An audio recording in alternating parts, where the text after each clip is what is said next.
Takže ahoj, dneska si ukážeme LED pásek nový generace. Ten LED pásek se skládá z 300 diod.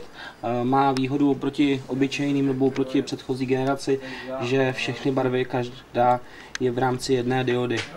Výhoda toho je, že v okamžiku, když máte bílou barvu, nesvítí 3 diody vedle sebe rozdílné barvy, ale svítí pouze jedna.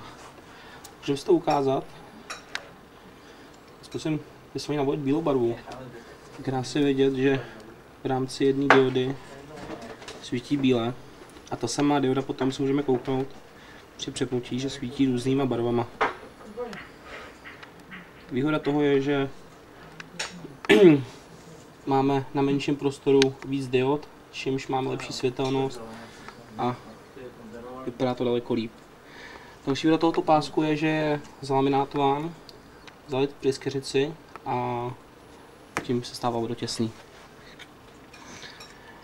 Tomuto pásku můžou být dva typy ovladačů. Jeden větší, druhý menší.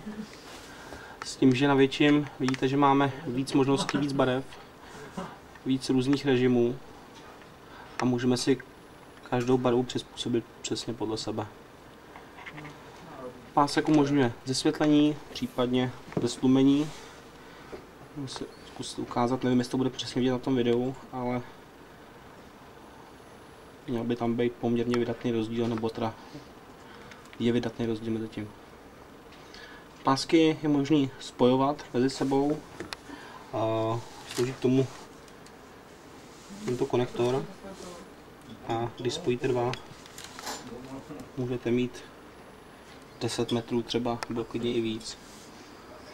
Tento pásek má drobnou nevýhodu a je to daný právě fyzikou a to, že 300 diod vyžaduje daleko větší napájení než u klasických a proto je třeba větší adaptér, který má 5 A a dokáže bez problémů pohnat dva ty pásky. Samozřejmě pokud byste chtěli zapojit 4 pásky po sobě až 20 metrů, je to možné, ale je opět silnější adaptér potřeba.